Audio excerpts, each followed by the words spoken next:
Today in the Daily Dose, Man-Made Disasters. The Great Dying. Decades before the Pilgrims made their landfall at Plymouth Rock, Europeans engaged in frequent contact with Native Americans from present-day Maine to Massachusetts, as English, Dutch, and Portuguese fishermen, Basque whalers, and French fur traders partook in the bounties of the region. By the time French explorer Samuel de Champlain explored Plymouth Harbor on a 1605 mapping expedition, he encountered native settlements of 67 Wampanoag villages, known collectively as Patuxent, scattered throughout Massachusetts and eastern Rhode Island, where, according to oral tradition and archaeological evidence, some 40,000 people flourished for more than 10,000 years, alongside other tribes of Massachusetts, Pennacook, Nauset, Permaquid, and Abenaki people.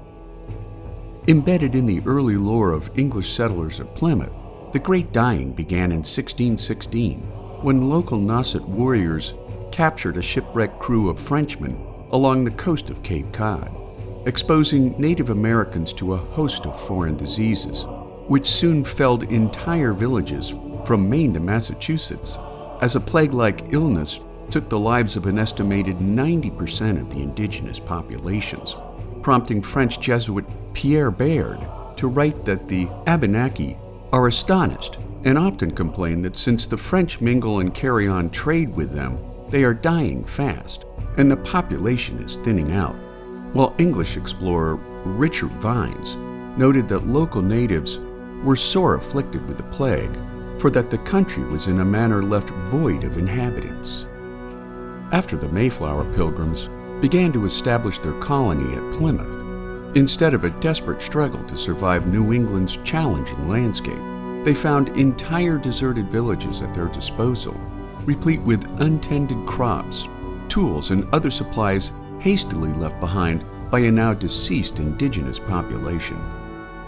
The Puritans soon embraced the notion that God's divine providence had cleared their new home by a miraculous pestilence, so that a new Christian society could take root in their chosen land, prompting early colonial merchant Thomas Morton to note that the recent depopulation of natives left the land much the more fit for the English nation to inhabit in, and erect in it temples to the glory of God, making the Great Dying a time of tragic loss for once thriving indigenous societies. Today in the Daily Dose, the Great Fire of London. After 2 long years of a bubonic plague outbreak that took the lives of some 25% of the city's population, by September of 1666, conditions were rife for disaster, inflicting months of dry weather upon a city made up of narrow lanes, packed housing, and tinder-dry wooden structures. Beginning on September 1st, when the baker for King Charles II, Thomas Farinor, went upstairs to bed without properly dousing his oven, shortly after midnight, sparks from his still smoldering embers ignited aged firewood lying on the floor next to his oven, which quickly engulfed his home in flames. Helping his family and one servant escape through an upstairs window, his assistant baker died in the blaze, the first victim of the 4-day conflagration to come. Fueled by a hot easterly breeze, fire from Farinor's bakery quickly leapt across Pudding Lane, setting fire to straw and fodder in the stables of the Star Inn, before spreading onto Tam Street, where riverfront warehouses exploded in flames, igniting flammable materials such as lamp oil, alcohol, and coal. Locals soon abandoned their attempt at bucket brigade fire abatement, instead rushing home to evacuate their families and save as many valuables as they could. As fire spread throughout the city, authorities struggled to create fire breaks for containment, making futile efforts to tear down buildings before flames pushed them back from their uncompleted task.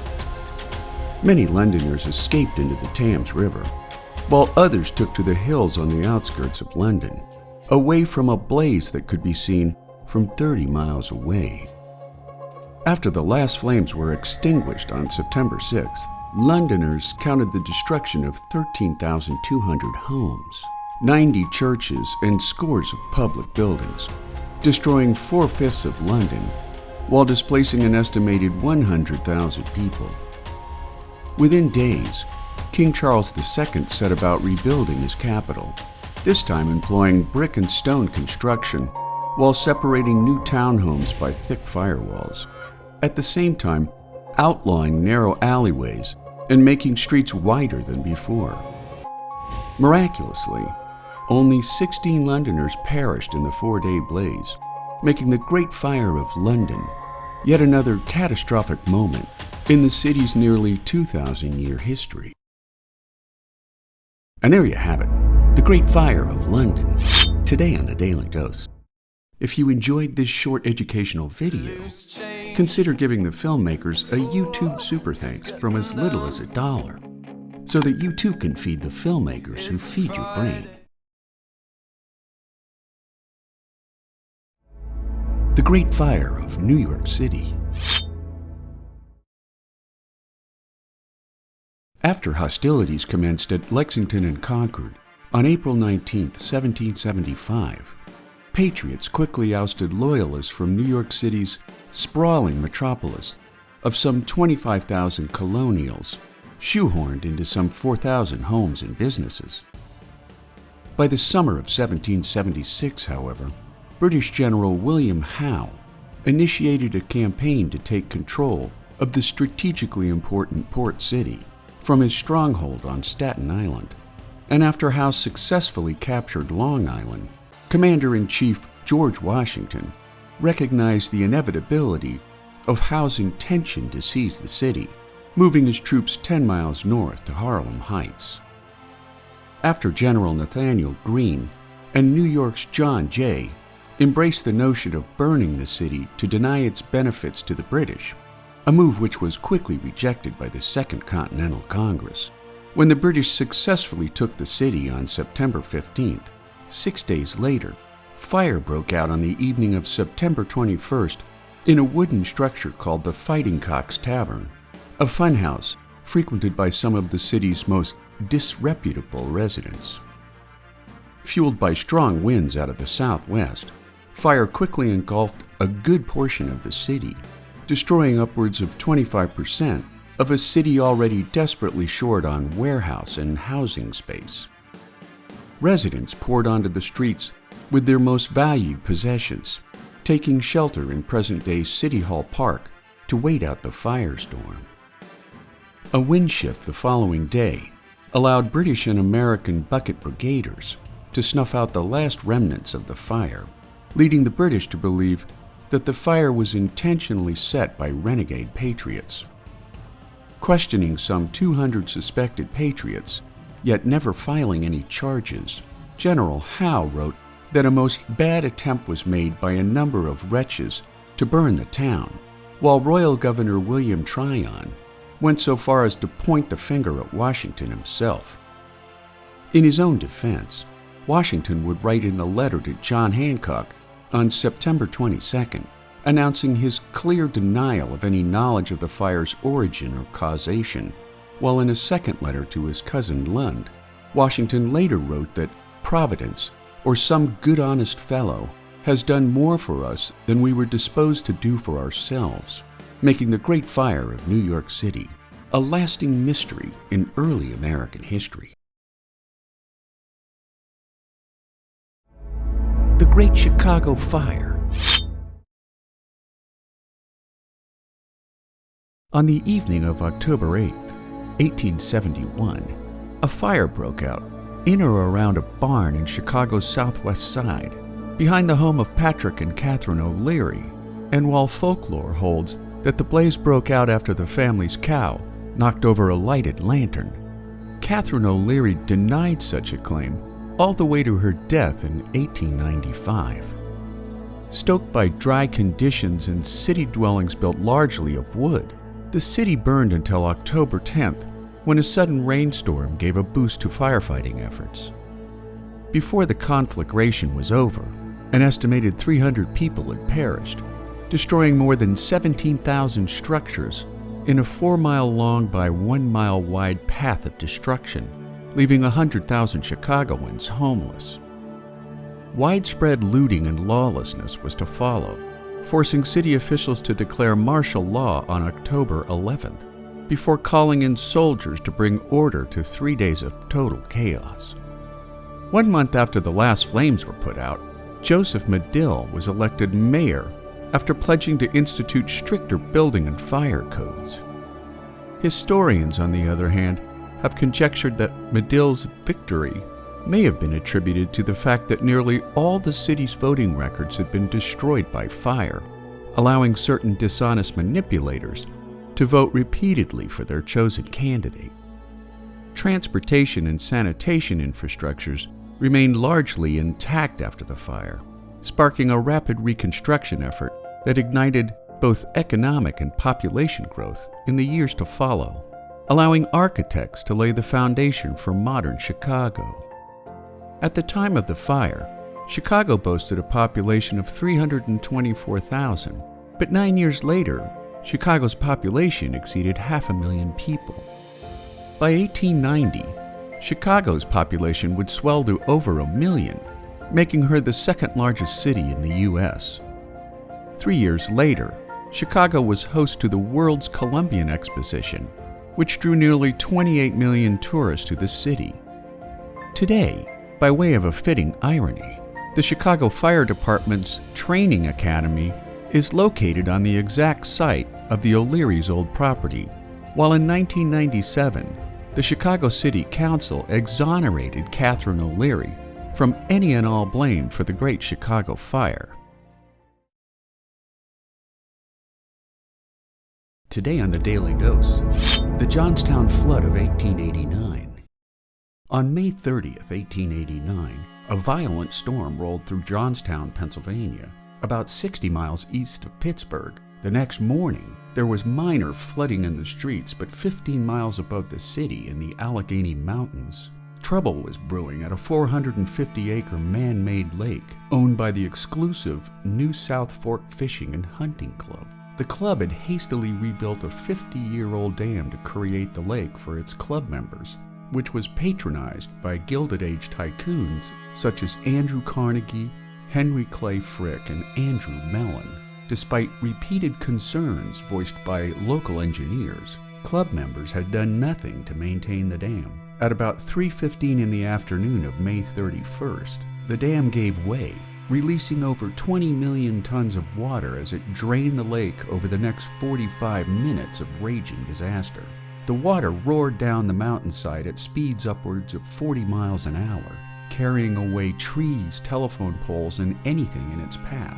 The wall of water slammed into Johnstown just before 4 p.m., washing away people and livestock, while destroying 1,500 homes and businesses. In a devastating 10-minute assault, the entire city was uprooted and destroyed. The official death toll was 2,209 unlucky people. Makeshift morgues were set up around the city, but hundreds of the missing were never found, while a third of the recovered bodies were never identified. Word of the disaster soon reached the outside world, as relief workers quickly came to the aid of the battered survivors. The first order of business was to rebuild the rail lines so that food, clothing, and tents could reach the city. It was the first crisis handled by Clara Barton and her newly formed American Red Cross. She and her cadre of volunteer nurses would render aid and solace to the community of Johnstown for the next 5 months to come, helping to establish the American Red Cross as the premier disaster relief agency in the United States. While newspapers began to point fingers at the South Fork Club's failure to maintain the dam, in the end, club members were never held legally responsible. And there you have it, the Johnstown Flood of 1889. Today on the Daily Dose. The General Slocum Disaster of 1904. Built in Brooklyn in 1891, The sidewheel passenger steamship General Slocum clocked in at 264 feet, comprising 3 decks with a licensed capacity of 2,400 passengers. On June 15, 1904, the Slocum was chartered for $350 by the St. Mark's Evangelical Lutheran Church in the Little Germany district of Manhattan. Comprised of mainly women and children, the 1,400 passengers boarded the ship for a leisurely cruise to Locust Grove on Long Island Sound for an annual picnic. 30 minutes into the cruise, a fire broke out in the lamp room, quickly spreading to a paint locker filled with flammable liquids and a nearby cabin filled with gasoline. The ship's owners had made no effort to maintain or replace the Slocum's safety equipment, and when the crew freed fire hoses to fight the flames, the rotted canvas fell apart in their hands. Lifeboats were tied and in some cases wired and inaccessible, while survivors reported that life preservers fell apart in their hands. Desperate mothers placed life jackets on their children and tossed them into the river, only to watch in horror as their children sank in their rotted equipment. It was later discovered that most of the life preservers had been filled with cheap and less effective granulated cork, and then brought up to proper weight standards by the inclusion of iron bars. The life preservers had been manufactured in 1891 and had hung above deck unprotected from the elements for 13 years. Captain Van Schaik decided to continue his course rather than run the ship aground or stop at a nearby landing, which only fueled the flames with ongoing headwinds. Flammable paint also helped to spread the fire, and when desperate women jumped from the ship, their heavy woolen garments quickly dragged them underwater. Many more died when the burning decks collapsed, while others were battered by the still-turning paddle wheels when they attempted to escape the flames for the East River. By the time the Slocum sank in shallow water near North Brother Island, an estimated 1,021 people had either burned to death or drowned. Of the 321 survivors, only 5 of the 40 crew members had died. Reports indicated that Captain Van Schaik deserted ship as soon as it settled on the bottom, jumping into a nearby tugboat along with several of his crew. Eyewitnesses reported that his jacket was hardly even rumpled. Of the 8 people indicted by a federal grand jury in the aftermath of the tragedy, only Van Schaik would be convicted of criminal negligence. The neighborhood of Little Germany, which had been in decline for some time before the disaster, almost disappeared in the aftermath of the fire.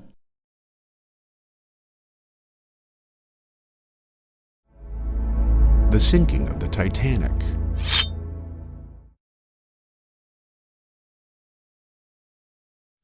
Built during the heyday of passenger ship travel, the RMS Titanic was conceived by White Star Line chairman J. Bruce Ismay and American financier J.P. Morgan, who controlled the White Star Line's parent company, the International Mercantile Marine Company. Facing increasing competitive pressures from the Cunard Line, which recently launched the Lusitania and the Mauretania, the White Star Line designed and built what they hailed as the greatest ship to ever sail the 7 seas.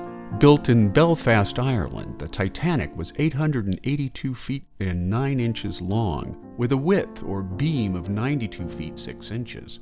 Her total height, measured from the base of the keel to the top of the bridge, was 104 feet. She measured 46,328 gross registered tons, with a draft of 34 feet 7 inches. Captained by Edward J. Smith, the Titanic set sail on April 10, 1912, with 2,224 passengers aboard.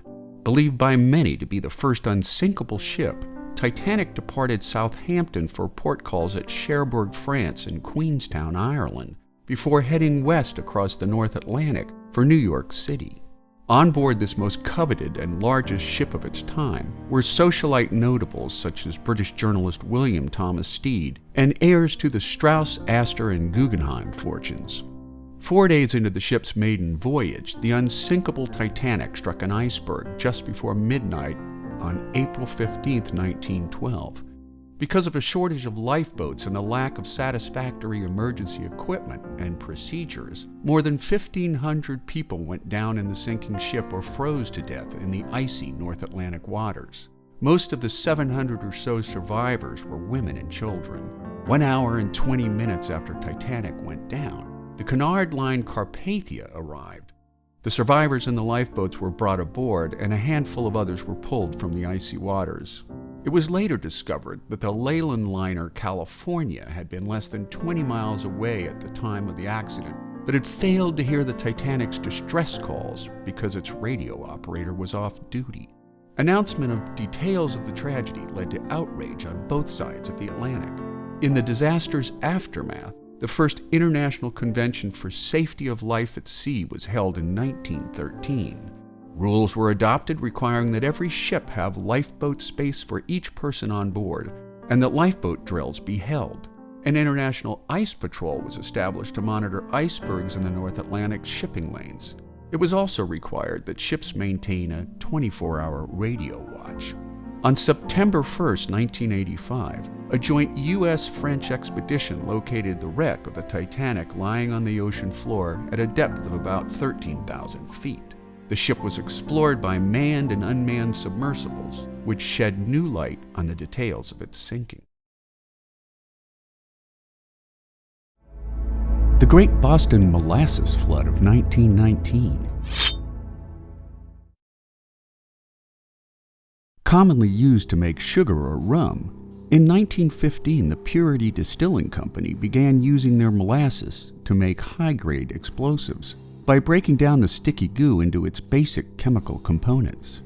With explosives in high demand during World War I, over the following 4 years, nearby neighbors in the crowded North End community to the 2.3 million gallon tank complained that molasses was leaking from the tank's many rivets, prompting the company to paint the tank brown in an effort to conceal the viscous ooze. On January 19, 1919, after workers pumped in a fresh shipment of warm molasses from Cuba atop frigidly cold molasses already stored in the tank exploded violently, sending a wall of molasses coursing through nearby streets at speeds upwards of 35 miles per hour. At first, eyewitnesses reported hearing machine gun fire, but in truth, it was rivets popping off the tank, followed by huge chunks of exploding sheet metal, which destroyed the elevated train line along Commercial Street, along with the complete destruction of the police fireboat station. The subsequent flood of molasses took the lives of 21 people and injured 150 others, while hundreds of injured horses would later be put down when they became trapped in the sticky torrent of goo. Initially, the Purity Distilling Company blamed the explosion on anarchists who had been sending the company letter bombs, but the real culprit was shoddy construction and fermentation in the tank. In an age when little government oversight or regulation was the rule of the day, the disaster would lead to a cascade of regulations imposed upon Boston industries.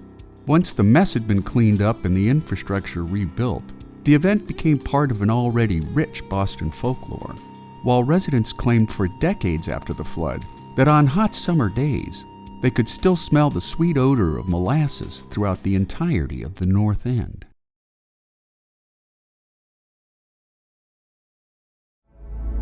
The stock market crash of 1929. During the Roaring '20s, overconfidence in the U.S. economy and the stock market saw the Dow Jones Industrial Average shoot up to an all-time high on September 3, 1929, topping out at 381 points. To further set the stage for disaster, ordinary citizens with little financial acumen borrowed money from their stockbrokers by putting down as little as 10% of the share price, which artificially drove up stock values almost 20% annually from 1922 until the Great Crash. The perfect storm worsened in August of 1929, just weeks before disaster, when the Federal Reserve Bank of New York raised interest rates from 5% to 6%. Some economists believe this steep and quite sudden hike in interest rates cooled investor enthusiasm, which affected market stability and sharply reduced the economic expansion trends of the 1920s. Still considered the worst economic disaster in world history, the great stock market crash of 1929 began on Thursday, October 24th, when skittish investors began selling off 12.9 million shares of corporate equities. On October 28th, known as Black Monday, the Dow plunged 13%, followed by an additional 12% drop on Black Tuesday. The crash wiped out fortunes both great and small in one fell swoop, setting the stage for the Great Depression of the 1930s. Although the number of crash-inspired suicides has been exaggerated, to some, a quick death seemed like the only way out. People who had worked 30 and 40 years on Wall Street lost everything in a period of days. For example, a Wall Street worker wrote in a letter after the crash, "Conditions down in the financial neighborhood have been such that they keep us working. Yesterday, a woman jumped from the roof of our building, 44 floors, right past our window. I saw her body lying in the street, and the sight was so harrowing that I became half sick." The Wall Street crash soon rippled out across the nation, undermining Americans' faith in their fragile banking system, which at the time was made up of thousands of small-town banks that lacked the size and reputation to convince Americans that their money was safe. Ordinary citizens rushed to withdraw their money from these banks, soon discovering that their money had been lost on Wall Street. As confidence in the American economy eroded, by 1931, over 2,000 banks had failed. What little money Americans had left went into their mattresses instead of banks, while mass corporate bankruptcies soon followed, since businessmen could no longer procure the necessary credit that had fueled their cash flow needs during the boom years of the 20s. High unemployment and a worse hard time was to follow throughout most of the 1930s, not to be fully shaken off until America's entry into World War II.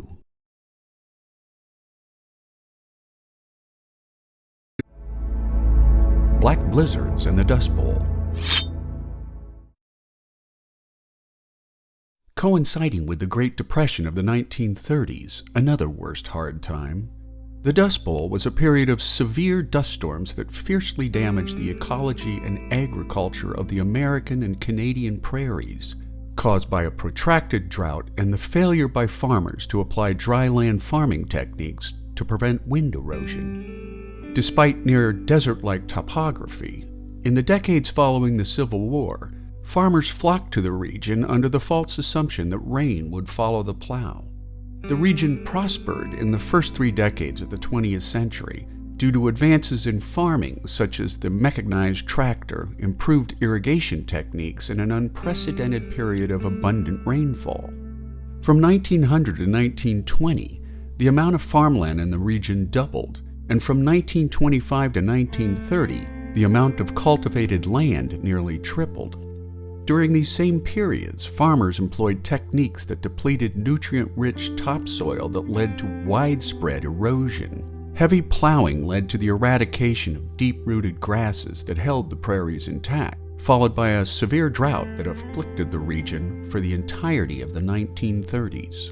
The heart of the Dust Bowl was comprised of an approximate 100 million acres, encompassing the panhandles of Texas and Oklahoma, western Kansas, and large swatches of eastern New Mexico and Colorado. As the drought intensified, lung-choking dust storms became known as black blizzards. The worst of these fell on April 14, 1935, when it hit Beaver, Oklahoma around 4 p.m., Boise City around 5:15, and Amarillo, Texas at 7:20. Avis Carlson was caught in the midst of this most deadly black blizzard. People caught in their own yards grope for their doorsteps. Cars come to a standstill, for no light in the world can penetrate this swirling murk. The nightmare is deepest during the storms, but on the occasional bright day and the usual gray day, we cannot shake from it. We live with the dust, we eat it, we sleep with it. We watch it strip us of possessions and the hope of possessions. Intense efforts were made to correct the problem, including crop rotations, contour plowing, and terracing. The Civilian Conservation Corps planted more than 200 million trees from Texas to Canada in an attempt to block the wind and hold the soil in place. Unable to pay mortgages or grow crops, the Dust Bowl forced tens of thousands of poverty-stricken families to abandon their farms. Known as Okies, these destitute people migrated en masse to California and other states, only to discover that the Great Depression had rendered these regions only mildly better than the conditions they were forced to flee.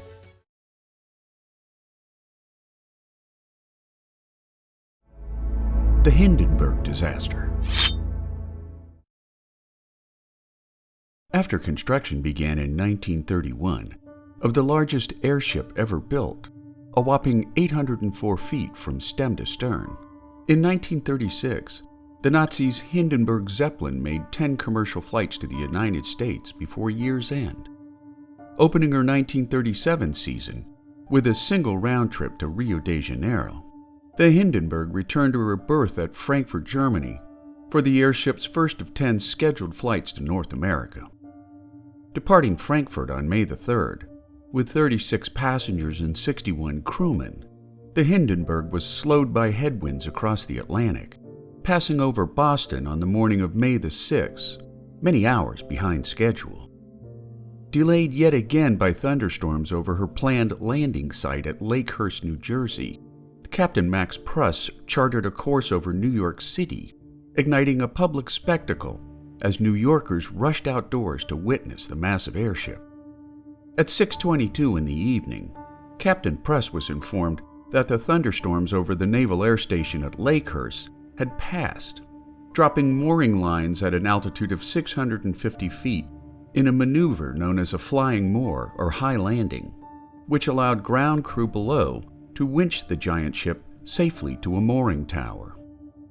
At 7:25, when the Hindenburg was some 200 feet in the air, several eyewitnesses saw fabric in front of the upper rudder fin flutter from a highly flammable hydrogen gas leak, while others reported seeing a dim blue flame just moments before the Hindenburg burst into flames. By sheer coincidence, radio announcer Herb Morrison was on scene to record a routine segment for NBC News, delivering an emotional account that would later become the nation's first coast-to-coast radio news broadcast. It bursts into flames. Get it started. It's fighting, and it's crashing terrible. Oh my, get out of the way, please. It's bursting into flames, and it's falling on the mooring mast and all the folks between it. This is terrible. This is one of the worst catastrophes in the world. Oh, it's like 400 or 500 feet into the sky, and it's a terrific crash, ladies and gentlemen. The smoke and the flames now, and the flame is crashing to the ground, not quite to the mooring mast. All the humanity and all the passengers screaming around it. 13 passengers, 21 Hindenburg crewmen, and 1 ground crewman lost their lives in the conflagration that followed, while nearly everyone who survived the disaster suffered substantial injuries. Lighter-than-air passenger travel rapidly fell out of favor after the Zeppelin's fiery demise, making the Hindenburg Disaster an early fail in the annals of human flight. Galloping Gertie. Connecting Tacoma with the quaint seaside village of Gig Harbor, the first Tacoma Narrows Bridge was built from September 1938 until its grand opening on July 1, 1940. Throughout its brief yet cursed lifespan, it stood as the world's third longest suspension bridge by main span, dwarfed only by the Golden Gate in San Francisco and the George Washington Bridge in New York City. From the moment the deck was completed, the main span began to move vertically in windy conditions, prompting construction workers to nickname the bridge Galloping Gertie. Despite several damping measures added by project engineers, the bridge's main span finally gave way in 40-mile-an-hour winds on the morning of November 7, 1940, as the deck oscillated in an alternating twisting motion that gradually increased in amplitude until the deck simply tore itself apart. The bridge's untimely demise has had a lasting impact on science and engineering, and while many physics books wrongly categorize the event as elementary forced resonance, the true cause was aeroelastic flutter that was self-exciting and unbounded for any constant and sustained winds above 35 miles an hour. Ultimately, the disastrous bridge collapse boosted research into bridge aerodynamics and aeroelasticity, which profoundly influenced the designs of all future long-span bridges built anywhere around the world. After the disaster, the still standing towers and cables were dismantled and sold as scrap metal, while efforts to replace the bridge were delayed by the American entry into World War II. In 1950, a new Tacoma Narrows Bridge was opened on the same location, utilizing the original bridge's tower pedestals and cable anchorages. The portion of the bridge that fell into the water continues to serve as an artificial reef. Hiroshima, the day the world went nuclear. In July of 1945, after the Allies' defeat of Germany in Europe, physicists involved in America's top-secret Manhattan Project completed its first successful detonation of a plutonium nuclear bomb at the Trinity test site near Alamogordo, New Mexico. Japan, however, despite mounting evidence of her impending defeat, vowed to carry the fight to the bitter end in the Pacific, rejecting Allied demands for surrender as put forth in the Potsdam Declaration, which threatened Japanese leaders with prompt and utter destruction should they opt to refuse. In advance of an anticipated land invasion of the Empire of Japan, codenamed Operation Downfall, an invasion that would cost an estimated 1 million Allied lives, President Harry S. Truman decided over the moral reservations of Secretary of War Henry Stimson that a nuclear bomb detonation over a Japanese city would end Japan's belligerency once and for all. In response, war planners chose the city of Hiroshima, a manufacturing center some 500 miles west of Tokyo, with an estimated population of some 350,000 lives. After the 9,000-pound enriched uranium bomb, codenamed Little Boy, had been delivered to the Pacific island of Tinian and loaded aboard a modified B-29 christened Enola Gay, so named after the mother of its pilot, Colonel Paul Tibbets. On the morning of August 6, 1945, Little Boy was dropped by parachute over Hiroshima, detonating at an altitude of 2,000 feet, instantly leveling 1 square mile of Hiroshima's city center, while fires caused by the detonation destroyed another 4 square miles in the days to come. The first nuclear bomb dropped on humans detonated with the equivalent force of 15,000 tons of TNT, forming a mushroom cloud roughly 60,000 feet tall, at the same time killing 80,000 to 126,000 people, while leaving many more thousands with burns and other life-threatening injuries.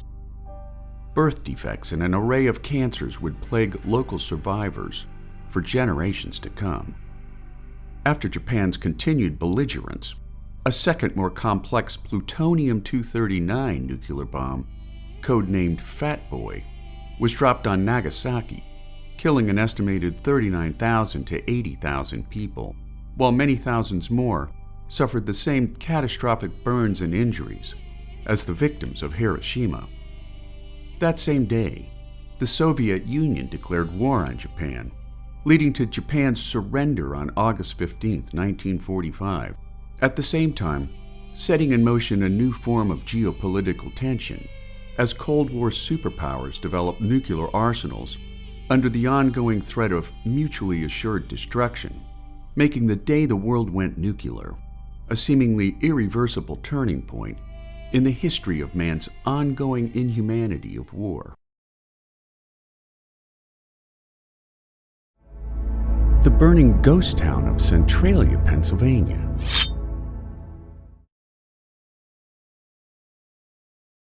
There's a small town in eastern Pennsylvania that looks like it's been hit by an apocalypse, and in truth, it has.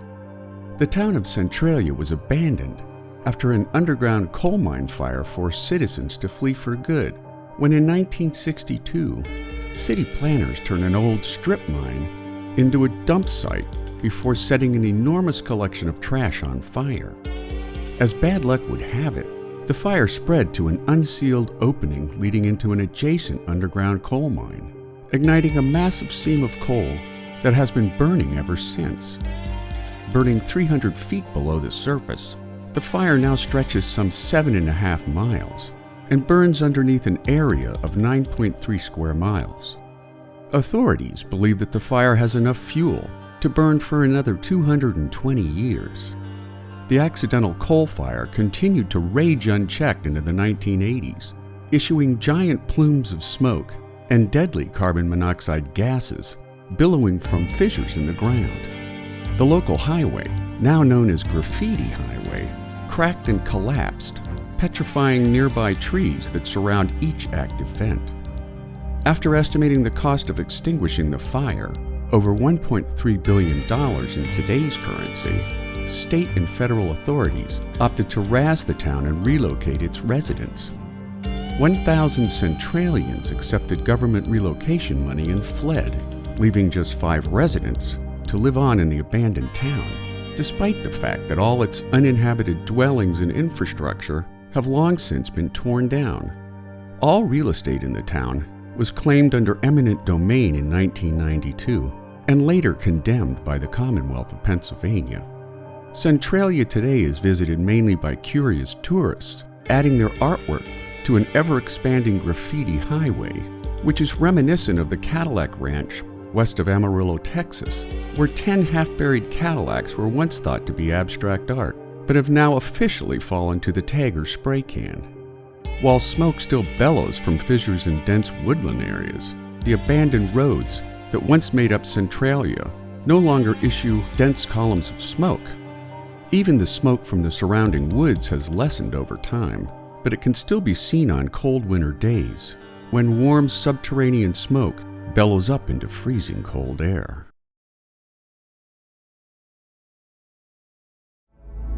Cleveland's burning river sparks an environmental revolution.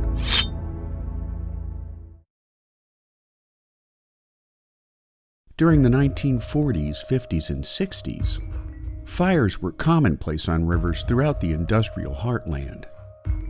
Numerous rivers in Cleveland, Buffalo, Pittsburgh, and Detroit were seen as little more than dump sites for industrial waste, until a fire on the Cuyahoga River caught the nation's attention in a way that made it the last river fire in America.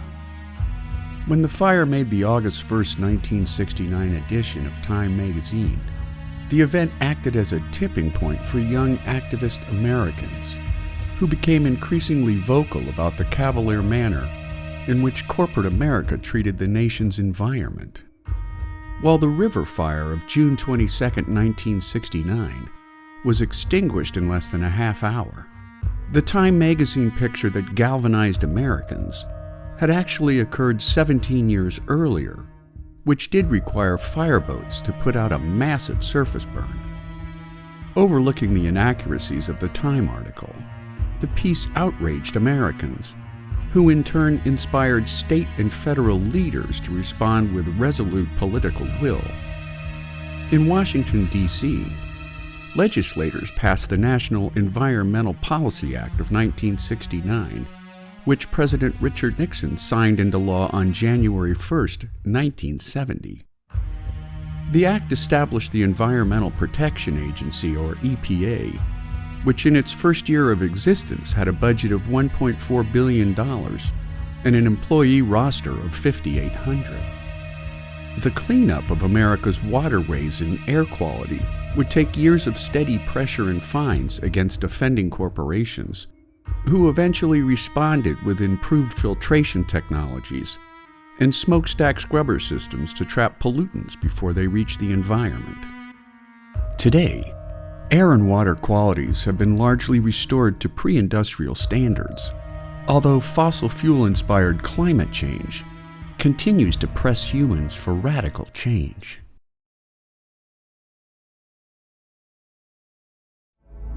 Three Mile Island. On March 16, 1979, just 12 days before disaster struck at 3 Mile Island, the blockbuster movie China Syndrome hit American theaters, casting a terrifying glow on the nuclear power industry, which had grown exponentially since the 1973 oil embargo forced a nation to embrace alternative energy sources. Built atop an island on the Susquehanna River, some 10 miles from Pennsylvania's state capital at Harrisburg, at 4 a.m. on March 28th, a pressure valve in the Unit 2 reactor at 3 Mile Island jammed in the open position, spilling radioactive cooling water into adjoining buildings. Emergency cooling pumps immediately kicked into action.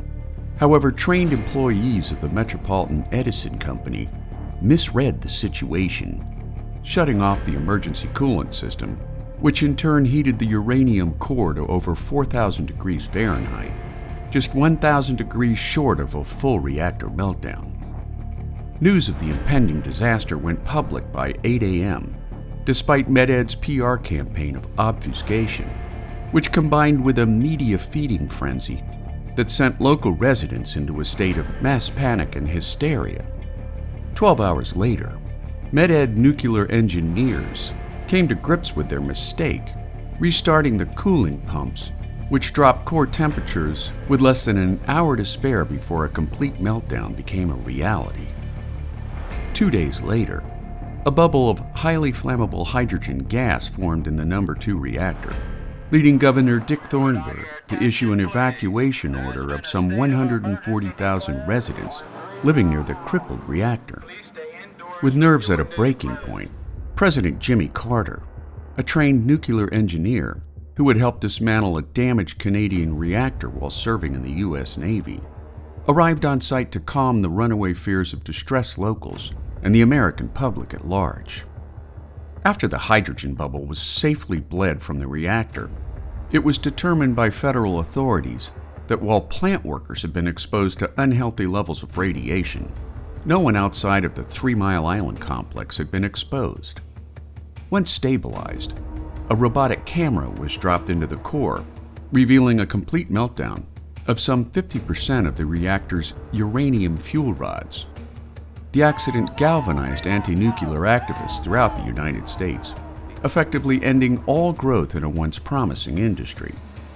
As of 2021, no additional nuclear power plants have been built in the United States since the accident, making 3 Mile Island a major turning point in a nation's thirst for clean energy.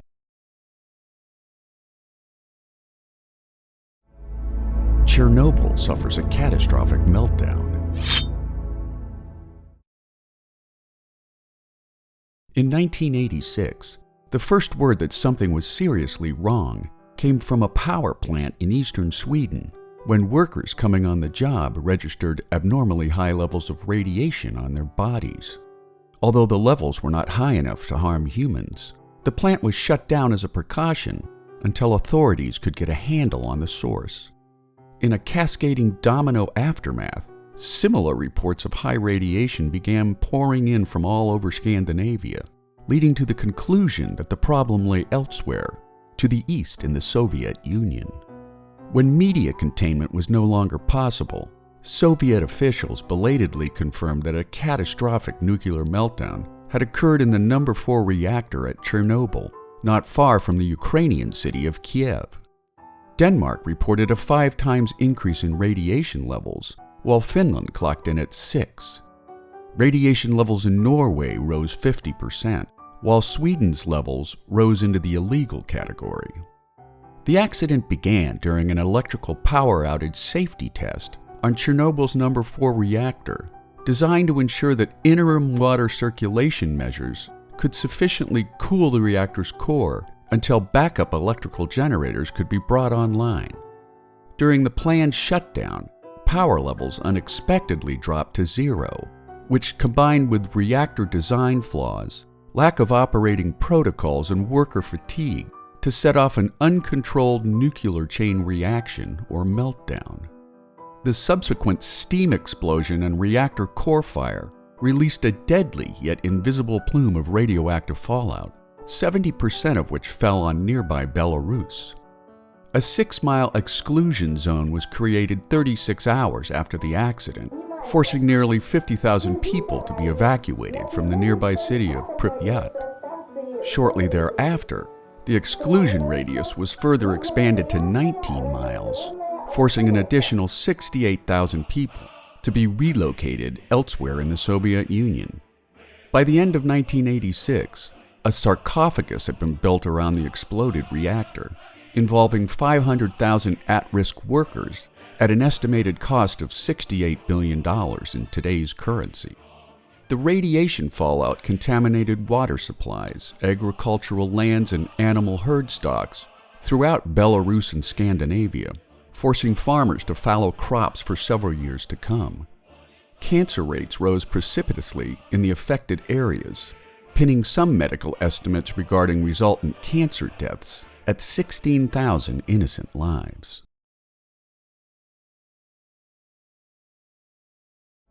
The Exxon Valdez oil spill. On the evening of March 23, 1989, the supertanker Exxon Valdez left Valdez, Alaska with 53 million gallons of Prudhoe Bay crude oil on board, colliding into the well-known navigational hazard of Bligh Reef in Alaska's pristine Prince William Sound. When the ship's hull was pierced, 11 million gallons of crude oil poured into the water, eventually spreading out over 1,300 miles of coastline.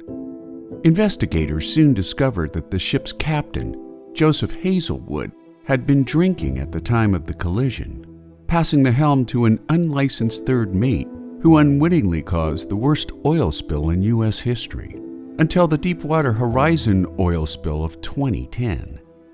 In the months that followed, Exxon employees, federal responders, and more than 11,000 Alaskan residents worked to clean up the spill, skimming oil from surface waters while spraying oil dispersant chemicals on crude-laden beaches, but not before wildlife paid a heavy toll for the man-made destruction of their ecosystem, eventually killing an estimated 250,000 seabirds, 3,000 otters, 300 seals, 250 bald eagles, and 22 killer whales. The oil spill also collapsed the salmon and herring fisheries in Prince William Sound, bankrupting fishermen and local economies, with losses estimated at $2.8 billion. To this day, stocks of herring have never fully recovered, while shoreline stocks of mussels, barnacles, and various seaweeds took 4 years to return to pre-disaster levels. After the Exxon Valdez oil spill, Congress and President George H.W. Bush passed the Oil Pollution Act of 1990, which increased penalties for oil companies and shippers responsible for oil spills, while mandating that all oil tankers operating in American waters be double-hulled, which proponents believe could have stopped the disaster of the single-hulled Valdez tanker. As for the fate of the Exxon Valdez, after the supertanker was repaired, the ship was sold and renamed 4 times before being sold for scrap to an Indian company in 2012, making the Exxon Valdez oil spill one of the most destructive and costly man-made disasters in the history of maritime trade. Forest City. Conceived during the easy money boom years before America's subprime mortgage collapse in 2008, an economic depression felt in every corner of the world, when Chinese real estate developer Country Garden unveiled its ambitious plans for Forest City in the state of Johor, Malaysia. Their vision called for a sustainable infrastructure equipped with cutting-edge, green-friendly technology, replete with a futuristic skyline, rivaling the most sought-after cities on Earth. Following the hype and fanfare during the city's grand opening in 2016, 8 years later, Forest City stands as a haunting reminder of economic ruin and unrealized dreams. Nicknamed Ghost City by local Malaysians, Forest City was built by China's Belt and Road Initiative at a cost of over $100 billion, mostly raised from middle-class Chinese investors who believed Country Garden's sales pitch that wealthy Asians would flock to the city, quickly driving up the value of their early-stage investment. Instead, walking through Forest City today, visitors are greeted by a landscape of half-finished skyscrapers and abandoned developments draped in overgrown vegetation, an empty city center that makes up only 15% of Country Garden's original planned footprint. Built to house 1 million people, Forest City is currently home to less than 1% of Country Garden's original vision, rendering the city less a utopia than a ghost town. I managed to escape this place. IT engineer Nazmi Hanafia recently told a BBC reporter, after he rented a one-bedroom unit in the city for what turned out to be 6 months of solitude. It's lonely around here. It's just you and your thoughts. After the city's monumental failure to thrive, Country Garden faces debts of close to $200 billion, placing the company in equal peril with China's now bankrupt real estate giant Evergrande. Today, Forest City stands as a symbol of the complexities of urban planning and development, whose unfinished towers and deserted streets remain economically out of reach to most local Malaysians, who ironically helped to build the city. I feel sorry for people who actually invested and bought a place here, says Joan Cower, a married resident who make up the only 2 people living on their floor. If you were to Google Forest City, she goes on, it's not what you see here today, making Forest City a grand vision with a tragic and wasteful outcome.